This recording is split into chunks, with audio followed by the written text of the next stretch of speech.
안녕하십니까, 국성우입니다. 자, 이번 시기에는 이제 문제를 풀어야죠. 어떤 문제를 가지고 제가 문제풀이 합니까? 그러면 합격 예상 문제입니다. 합격 예상 문제. 자, 이 합격 예상 문제는 뭐 기출문제를 포함해서 우리나라에 있는 지금까지 학계론으로 출제된 모든 가능한 문제가 다 들어가 있습니다.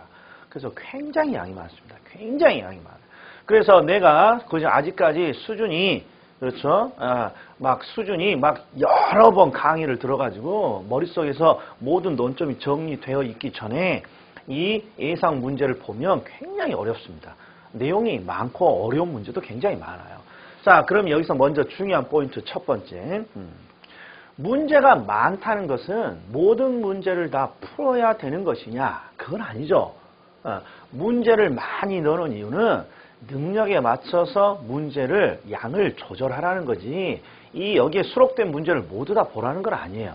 그러면 강사 입장에서 자 우리가 70점 또는 75점 요 사이를 딱 목표로 잡고요. 강사 입장에서 그래서 이 70점과 75점 정도의 목표를 맞추려면 어떤 문제들을 열심히 봐야 됩니까? 딱 요 테마를 가지고 제가 문제를 선별할 거예요. 선별. 그래서 많은 문제를 대부분의 문제를 보지는 않아요. 필요 없는 것들은 과감히 버리고 그래서 제가 먼저 선별해주는 요 문제를 내가 가지고 있는 강의 노트나 부지런히 함께 봐야 돼요. 그리고 나서 이게 이제 익숙해지고 이제 이 문제만 탁 봐도 뭐가 논점이고 이게 딱 보일 정도 되면 그때 다른 문제로 넘어가는 거예요. 다른 문제로. 왜? 이게 지겨우니까 계속 똑같은 문제 보면 그때 다른 문제로 넘어가는 거예요.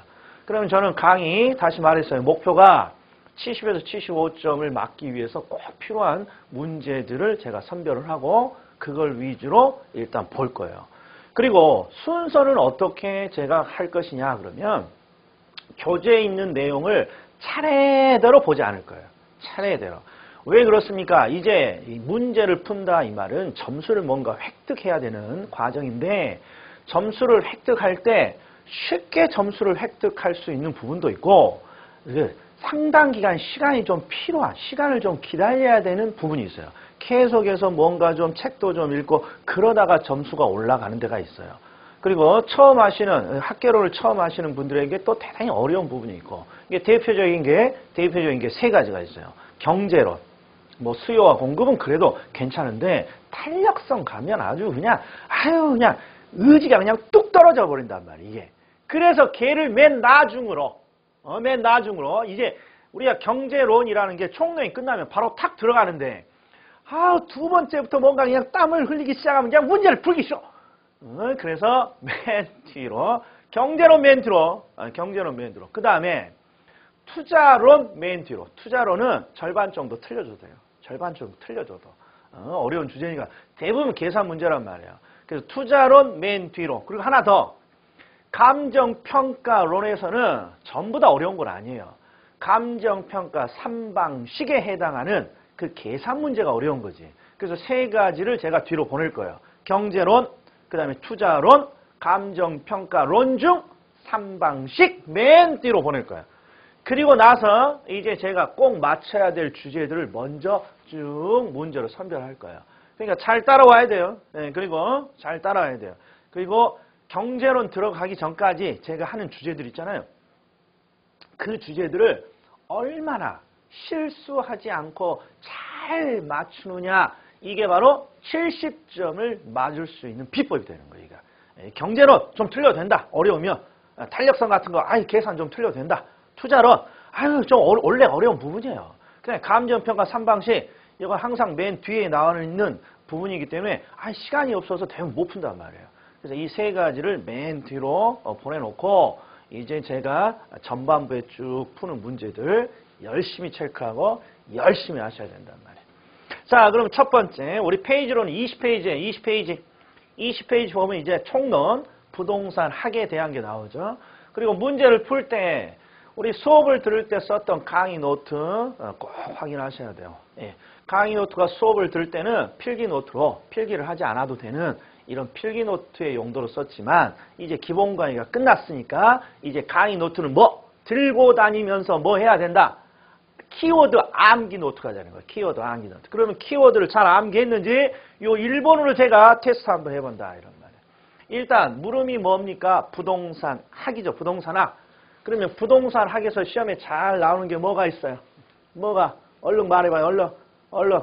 그렇죠. 부동산학의 학문적 성격의 별표가 쳐져 있죠. 부동산학의 학문적 성격. 두 문자가 뭐가 있어요? 두 문자가. 경규 사용종. 나 경규 사용종이 뭔지 모르겠어. 그러면 다시 가야 된다고요. 다시 암기 노트 열심히 보시고. 자, 경규 사용종이면 경험과학, 규범과학, 사회과학, 그 다음에 응용과학, 종합과학 이런 게 들어가야죠. 경규 사용종. 그리고 뭐는 안 된다? 순자시는 안 됩니다. 순수과학, 자연과학은 안 됩니다. 이런 것들이 떠오를 때 문제가 푸는 거예요. 그러니까 문제를 제가 일부러 문제를 많이 풀어주지 않는 이유는 뭡니까? 그러면 이게 우리에게 가장 약한 고리가 뭡니까? 그러면 일단 뭔가 우리가 지금까지 배웠던 것들이 사라지는 걸 경계해 줘야 돼. 우리 암기력이 상당 부분 약해져 있단 말이에요. 그래서 문제 하나를 풀 때 항상 어떤 식으로 합니까? 시간이 좀 더디더라도 강의 노트에 있는 논점 한번 읽고 문제 풀고 논점 한번 읽고 문제 풀고 그게 제가 봤을 때는 암기력을 그렇죠. 약해진 암기력을 보완하는 가장 중요한 방법. 그러면 시간이 좀 많이 걸려요.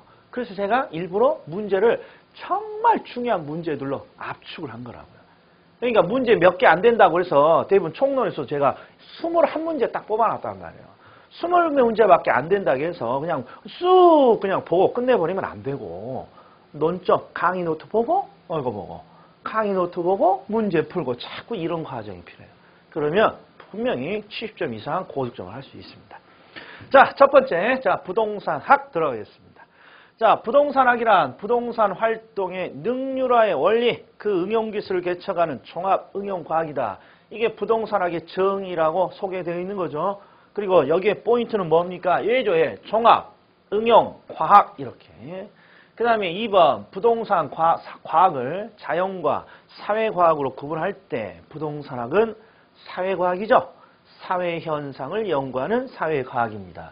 여기에 뭐가 들어가면 안 될까요?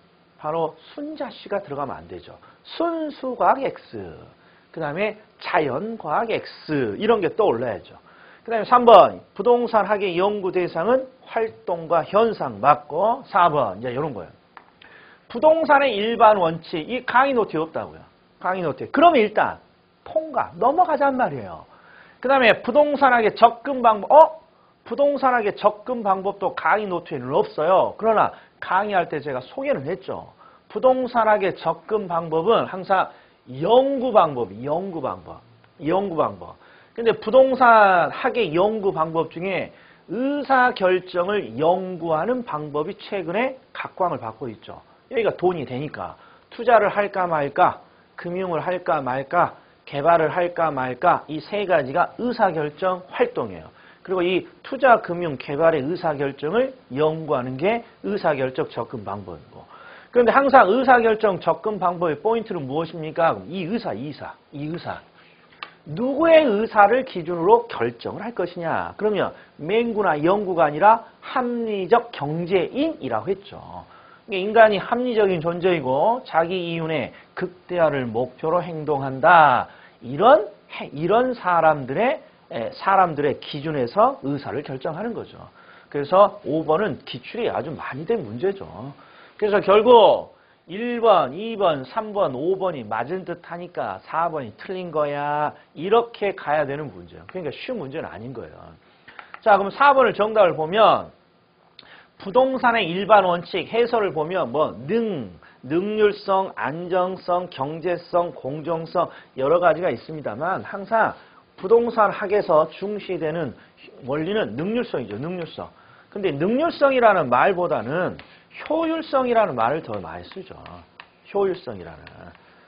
자, 부동산 학을 우리는 왜 배웁니까? 그러면 효율성을 찾기 위한 거죠. 그리고 이 효율성이란 건 뭡니까? 부동산 학을 배워서 부동산 학 활동을 하게 되면 부동산 학을 배우지 않았던 때에 비해서 어떻게 활동을 할 수 있더라? 효율성. 그래서 이 효율성과 관련된 내용은 꼭 잘 알아둬야 돼요. 그런데 우리 효율성과 관련된 대표적인 원리가 하나 있잖아요. 최유효 이용. 최유효 이용은 효율성을 대표하는 용어라고 제가 말했죠. 항상 부동산은 가장 효율적으로 이용해야 돼요. 이게 최유효 이용이죠. 그리고 이 최유효 이용은 효율성을 대표하는 원리죠. 그런데 여기가 참 어려워요. 이게 능률성, 효율성을 지금 설명하는데 소유 활동에 있어서 거래 질서 확립의 원칙을, 거래 활동에 있어서 최유효 이용의 원칙을, 이게 정확한 해설은 소유와 이용의 최유효 이용이 강조되는 거죠. 부동산 소유자들에게 야, 네가 가지고 있는 부동산을 이용할 때 가장 효율적으로 이용해 이거니까. 그래서 얘가 반대로 된 거야. 소유의 최유효 이용, 그 거래 활동의 거래 질서 확립이에요. 그런데 잘 봐요. 우리 부동산 하게 겁나 많이 나오는 함정이에요. 뭔지 모르지만 이게 찾아나는 거 아니에요. 소유에서는 거래 활동에서는 최유효. 이게 혹시 뒤바뀌어져 있지 않을까? 이런 걸 한번 연구해 봐야죠. 근데 이봐요, 이게. 아니, 거래 질서라고 나왔어. 거래라고. 그럼 나는 왠지 얘랑 관련이 있다고 하겠어. 거래 활동, 거래 질서. 아니, 왜 이런 감이 있어야만 학개론에서는 고득적으로 하는 거예요. 이게 딱 봐도 뭔가 앞과 뒤가 매치가 잘 안 돼 있지 않습니까? 이게 학개론에서 나오는 아주 유치한 함정이에요. 내용이 이런 것들은 꼭 어떤 걸로 또 이런 문제를 만드냐. 우리가 잘 못 보던 것들, 중요하지 않다고 버려놨던 것들을 끄집고 와서 이런 식의 함정을 만들어내요. 그러니까 이런 건 센스로 뭔가 풀어줘야죠. 일단 정답은 4번. 자, 01번입니다. 자, 부동산학의 학문적 성격, 그럼 경규 사용종 이렇게 떠올라야죠.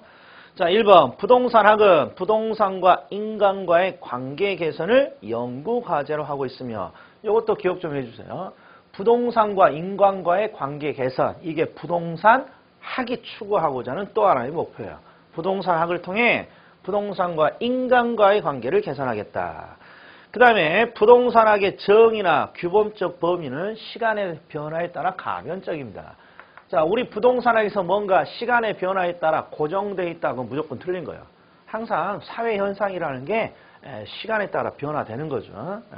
1번 옳은 질문. 2번 부동산학은 부동산과 관련된 의사결정 과정을 연구하기 위해서 부동산의 법, 경제, 기술적 측면의 접근을 시도한다. 이것도 봐요. 법적, 경제적, 기술적 측면의 접근을 시도합니다. 그러면 법이 뭐고 경제가 뭐고 기술이 뭐냐, 이게 중요한 게 아니라 다양한 측면의 접근을 시도한다. 이렇게 하면 되는 거예요. 근데 다양한 측면의 접근인데 접근? 이 접근이 뭐야? 그럼 뭐라 그랬어요? 연구라고 했죠. 접근 방법은 연구 방법이니까. 그래서 다양한 측면에서 뭔가 연구를 시도해요. 그리고 종합 응용 과학이에요. 이렇게 해석할 수 있어야죠. 3번 부동산학은 추상적인 학문이 아니라 현실의 부동산 활동을 대상으로 구체적인 경험 과학입니다. 이게 바로 경규 사용종의 경자죠. 그 다음에 4번 부동산학은 토지, 건물을 대상으로 탐구한다는 점에서 우주와 지구 기본 원리를 탐구하는 순수과학입니다. 이게 틀렸죠. 순수과학, 사용과학, X. 자, 5번 부동산학이 추구하는 가치를 민간에서 한정하여 볼 때는, 자, 이도 잘 나와요. 부동산학이 궁극적으로 달성하고자 하는 목표는 뭐예요? 형평성이 아니라 효율성이에요. 효율성. 왜? 부동산 활동의 기본 대상은 민간인이에요. 민간이. 우리 민간 사업자들이 부동산 활동을 할 때 항상 무엇을 추구합니까? 효율성. 근데 효율성을 자꾸 추구하다 보면 빈부격차가 발생한다고. 빈부격차가. 그래서 정부가 이 효율성을 강조해서, 민간인들이 효율성을 강조해서 만들어진 이 빈부격차를 뭔가 없애는 게 형평성이죠. 즉 부동산 형평성이란 건 평등을 강조하는 개념이니까 부동산은 모든 사람이 함께 이익이 되도록 활용해 줘야죠. 이게 바로 형평성이죠. 민간인은 효율성을 중시하는 거죠. 그러니까 4번이 틀린 질문이 되겠습니다. 자, 그 다음에 02번 부동산 학에 관한 설명 중 옳은 것을 모두 고르세요. 자, 종합 문제예요. 기억. 부동산학은 토지 및 그 정착물, 토지 및 그 정착물 보이면 뭐가 떠올라야 돼요? 토지와 그 정착물은 민법에 규정되어 있는 부동산. 그리고 법률적 개념이죠. 민법이니까. 그리고 협의의 개념이죠. 자, 토지 그 정착물에 관해서 그것과 관련된 자, 직업, 물, 법, 금융 이런 것들을 이런 것들이 어려워하면 안 돼요. 그냥 여러 개다, 한두 개다, 여러 개잖아요. 여러 가지 측면을 연구합니다. 출제자에 따라서는 연구를 뭐라고 하기도 하다. 접근하는 학문이다. 이렇게 나오기도 하죠. 맞은 듯해요. 자, 그 다음 니은 부동산 활동이라는 표현은 인간이 부동산을 대상으로 전개한 활동. 자, 요거. 부동산 활동이라고 우리 시험에 나온 정의는 딱 하나밖에 없어요. 딱 하나밖에. 부동산 활동이 뭡니까? 인간이 부동산을 대상으로 행하는 활동. 부동산을 대상으로 인간이 만들어낸 활동. 이게 바로 부동산 활동이에요. 그래서 이 부동산 활동이라는 표현은 인간이 부동산을 대상으로 전개하는 활동. 이게 맞았잖아요. 디귿. 부동산 활동은 정부, 사적, 전문협회 활동으로 나눌 수 있는데 그중 활발한 것은 전문협회입니다. 아유, 항상 민간, 사적 부분이 가장 활발한 거죠. 그러니까 너는 틀린 거야, 얘가. 그 다음에 리을번 부동산학이 추구하는 최우선의 가치는 효율성이나 여기 맞았잖아요. 그 효율성을 대표하는 용어가 뭐고? 최유효유효이고. 근데 사회 전체적으로는 효율성뿐만 아니라 형평성도 중요하다고 할 수 있습니다. 맞았죠? 그리고 이런 형평성을 강조하는 입장이 정부고. 그러면 그 다음에 미음 부동산학의 접근 방법 중 분산식 접근 방법. 분산식 접근 방법은 부동산을 기술, 경제, 법률적인 측면 등의 복합 개념으로 이해하여 이를 종합해서 이론을 구축하는 방법입니다. 자, 우리가 연구 방법에 이런 게 있어요. 이건 강의 노트에는 없는 거예요. 부동산학의 연구 방법에 전통적인 방법에는 세 가지가 있어요. 우리가 암기는 분식, 중식, 종합식 이렇게 있네요. 분식, 중식, 종합식. 그래서 이 분은 분산, 중은 중점. 그러니까 분산식이라는 건 뭔가 분산해서 부동산을 연구하는 거고 중점이라는 건 특정 영역을 중심으로 연구하는 거예요. 뭐 법이면 법을 중심으로, 경제면 경제적인 측면을 중심으로. 그런데 일반적으로 항상 연구는 어떻게 하는 게 가장 바람직하겠습니까? 종합적으로 연구하는 거. 그러니까 여기 봤더니 시험에 대부분 연구 방법에 요놈이 항상 정답이에요. 요놈이 종합. 즉 분식, 중식, 그냥 먹는 걸로 치면 점심에 분식을 먹을 수도 있고 중식을 먹을 수도 있지만 항상 가장 좋은 방법은 종합적으로 먹는 게 몸에 건강하죠. 그것처럼 연구도 분산된 그 다음에 중점, 특정 영역을 중점으로 연구할 수도 있지만 항상 가장 바람직한 게 종합적이죠. 이놈이 바로 종합식 연구 방법이에요. 종합식. 이게 뭔가 기술, 경제, 법 다양한 측면으로 이를 종합해서 이론을 구축한다. 이게 종합이에요. 그러면 다시 정리해요. 연구 방법에서 우리가 알아야 될 두 가지 연구 방법이 있어요. 하나는 의사결정 연구 방법. 의사결정 연구 방법, 의사결정을 연구하는데 어떤 의사를 결정하더라? 합리적 경제인의 의사. 그 다음에 종합식. 항상 연구는 어떻게 하는 게 바람직하다는 거예요? 종합적으로. 그래서 종합식 연구. 그러면 지금 옳은 게 기억, 니은, 리을인가요? 기억, 니은, 리을. 얘도 틀린 거죠? 분산이 아니라 종합식이니까. 자, 그 다음에 06번 부동산 현상과 부동산 활동에 관한 설명입니다. 1. 부동산학의 연구 대상은 현상과 활동을 포함한다. 오케이. 2번. 부동산 현상이란 인간 삶의 터로서의 부동산으로부터 나타나고 있는 여러 가지 법칙성을 뜻한다. 이런 건 지금까지 나온 적이 없어요. 부동산 현상이라는 건 부동산으로부터 나타나는 여러 가지 법칙성 현상을 말한다. 뭐 딱히 흠잡을 데는 없는 것 같아요. 그리고 이게 잘 모르겠다. 그럼 일단 통과. 부동산 활동이란 부동산을 대상으로 어떤 목적이나 의도를 가진 인간과의 상호관계를 나타낸다. 이것도 강의 노트에는 없는 문구지만 부동산을 대상으로 뭔가 인간이 만들어내는 활동이다. 이 정도는 대충 감이 오겠어요. 4번 부동산 현상이 동적인 연구 대상이라면 부동산 활동은 정적인 연구 대상이다. 이놈은 중요해요. 이놈은 기출이 한번 된 내용이에요. 우리가 부동산학의 연구 대상은 현상과 활동이죠. 이거 보세요. 또 매치를 하라는 거예요. 활동이 정적이니 동적이니 현상이 동적이니 정적이니 맞추라는 거잖아요. 예. 그러면 저는 활동이 뭔가 동적이라고 하고 싶어요. 바로 그거예요. 활동이 동적이고 현상이 정적인 거예요. 그래서 얘가 틀린 질문이에요. 이게 요런 부동산 학에서 나오는 특이한 함정들 있지 않습니까? 특이한 함정들 이런 것들을 좀 잘 연구 좀 해 줄 수 있어야 된단 말이에요. 자, 그다음에 자, 8번은 조금 어렵게 출제를 한 거죠. 우리 한국 표준산업 분류의 부동산업. 자, 일단 부동산업을 분류를 할 때 이렇게 하죠. 누군가가 부동산을 탁 만들어요. 그러면 그 만들어진 부동산으로부터 임대하거나 뭔가 공급을 할 수도 있죠.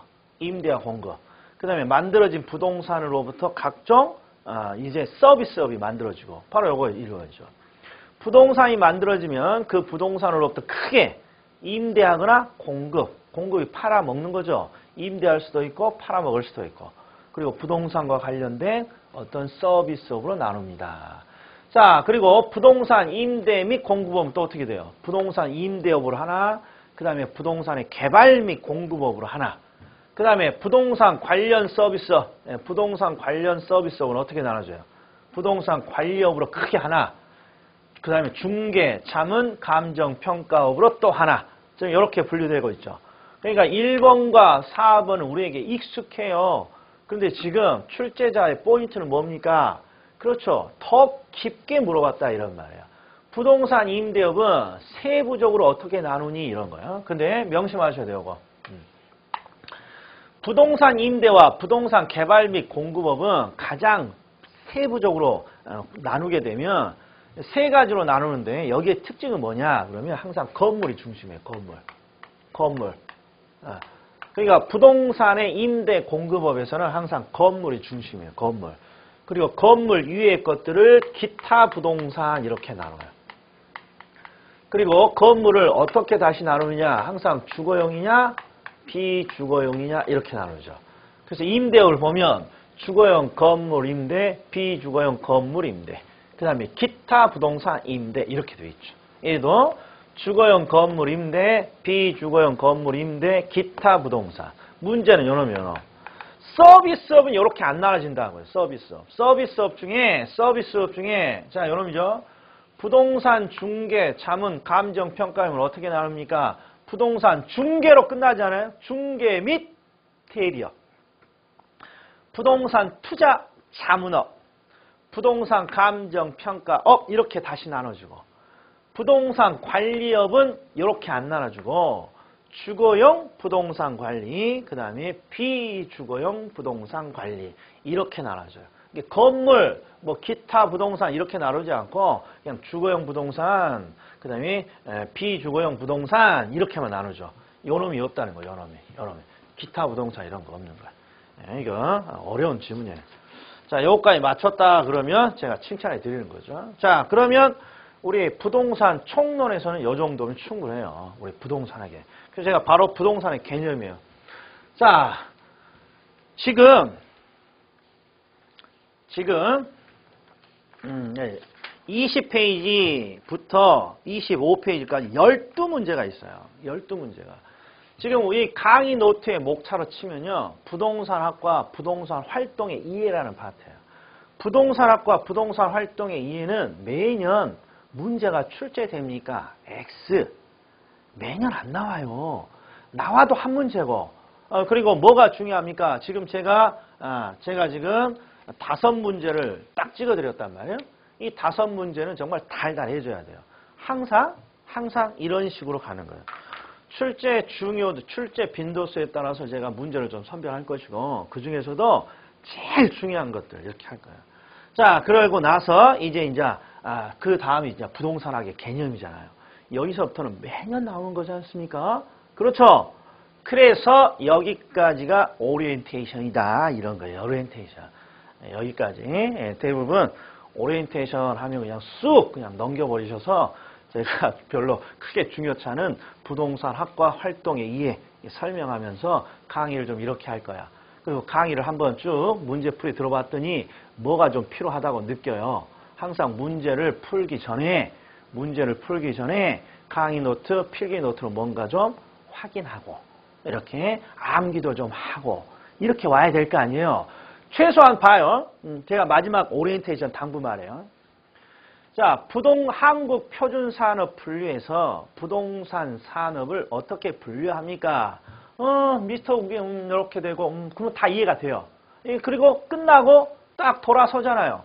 내가 암기를 하고 뭔가 문제를 푼 게 아니라 그냥 미스터 우기 풀어주는 문제 그냥 쭉 눈으로 따라오면 그 다음에 또 틀려요.